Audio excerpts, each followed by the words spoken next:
Билко собирачите годинава намака. Родот на печурките е слаб, а цената променлива поради неквалитетот на шумските плодови, зашто придонесе големата влажност и ветровите.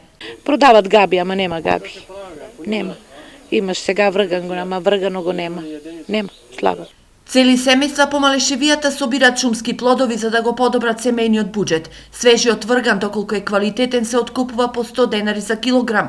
Откупувачите велат дека дневно едно семејство само од овие печурки може да заработи минимум 2000 денари, додека чаевите се откупуваат за 7 денари килограм.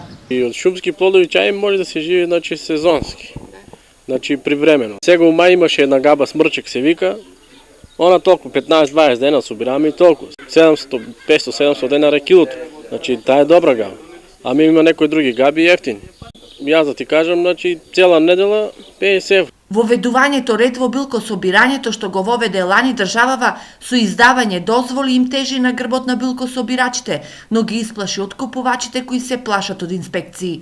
Никој од откупувачите во Делчево не сакаше пред камера да ја коментира состојбата со билкособирањето, но сите зад камера обвинуваа за нелојалната конкуренција која според нив го руши квалитетот на билкособирањето. Контролата стално е побарувана од страна на македонски шуми, стално се пуштаат дописи во една комуникација со овие инспекцијски органи.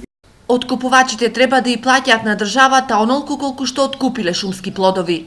Минатата година имавте 46 регистрирани правни лица или откупувачи, фирми, кои вршат откупни низ Република Македонија и некаде над 2000 собирачки дозволи за собирачи кои беа регистрирани.